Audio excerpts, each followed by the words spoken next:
દેશના સૌથી ચર્ચિત અને લાંબા સમયથી ચાલતા રેપ કેસોમાંથી એક એવા પૂર્વ પત્રકાર અને તહેલકા મેગેઝિનના પૂર્વ એડિટર ઇન ચીફ તરુણ તેજપાલ કેસમાં હવે મોટો કાનૂની વળાંક આવ્યો છે. બોમ્બે હાઈકોર્ટની ગોવા બેન્ચે વર્ષ 2013ના રેપ કેસમાં ટ્રાયલ કોર્ટનો નિર્દોષ જાહેર કરવાનો નિર્ણય પલટાવી દીધો છે અને તરુણ તેજપાલને દોષિત જાહેર કરીને 10 વર્ષની જેલની સજા ફટકારી છે. તેજપાલે કહ્યું કે તેઓ આ નિર્ણયને સુપ્રીમ કોર્ટમાં પડકારશે. તો ચાલો આખો મામલો શરૂઆતથી સમજીએ.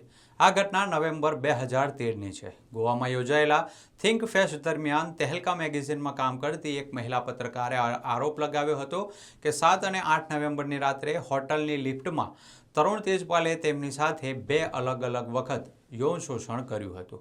મહિલા પત્રકારે સૌથી પહેલાં આ મામલે પોલીસ નહીં પરંતુ પોતાની સંસ્થાના મેનેજમેન્ટનો સંપર્ક કર્યો હતો અને તેમણે તાત્કાલિક મેનેજિંગ એડિટર સોમા ચૌધરીને ઈમેલ લખીને સમગ્ર ઘટનાની જાણ કરી હતી.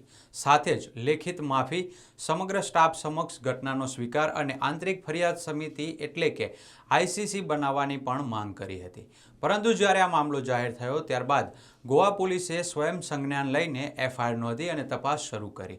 તપાસ દરમિયાન CCTV ફૂટેજ, ઈમેલ, સાક્ષીઓના નિવેદનો અને અન્ય પુરાવા એકત્રિત કરવામાં આવ્યા હતા. ત્યારબાદ તરુણ તેજપાલની ધરપકડ કરવામાં આવી હતી. જોકે વર્ષ 2021માં ગોવાની ટ્રાયલ કોર્ટે પુરાવાના અભાવે તરુણ તેજપાલને તમામ આરોપોમાંથી નિર્દોષ જાહેર કર્યા હતા. કોર્ટે કહ્યું હતું કે ગુનો સાબિત કરવા માટે પૂરતા પુરાવા ઉપલબ્ધ નથી. પરંતુ આ નિર્ણય સામે ગોવા સરકારે બોમ્બે હાઈકોર્ટમાં અપીલ કરી હતી. સરકારનું કહેવું હતું કે ટ્રાયલ કોર્ટે પુરાવાનું યોગ્ય મૂલ્યાંકન કર્યું નથી અને પીડિત નેતાની જુબાનીને યોગ્ય મહત્વ આપવામાં આવ્યું નથી.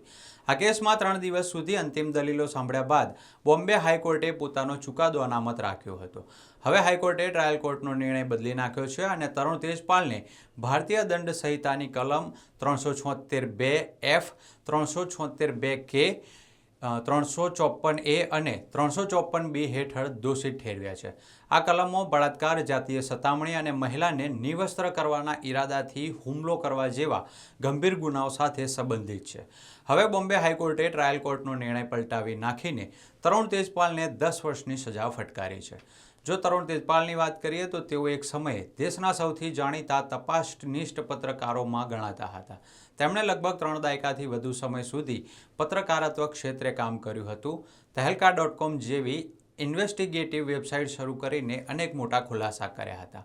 આ ઉપરાંત તેઓ લેખક અને પ્રકાશક તરીકે પણ જાણીતા રહ્યા છે. તેમની પબ્લિશિંગ કંપનીએ અરુંધતી રોયની વિશ્વવિખ્યાત નવલકથા the God of small things પણ પ્રકાશિત કરી હતી, જેને બુકર પ્રાઇઝ મળ્યો હતો. પરંતુ વર્ષ 2013માં સામે આવેલા આ ગંભીર આરોપોએ તેમની કારકિર્દીને મોટો ઝટકો આપ્યો હતો. હવે લગભગ 13 વર્ષ બાદ બોમ્બે હાઈકોર્ટના આ ચુકાદાએ સમગ્ર કેસને નવો વળાંક આપ્યો છે. દુષ્કર્મ કેસમાં બોમ્બે હાઈકોર્ટની ગોવા બેન્ચે દોષિત ઠેરવતા 10 વર્ષની સજા ફટકારી છે.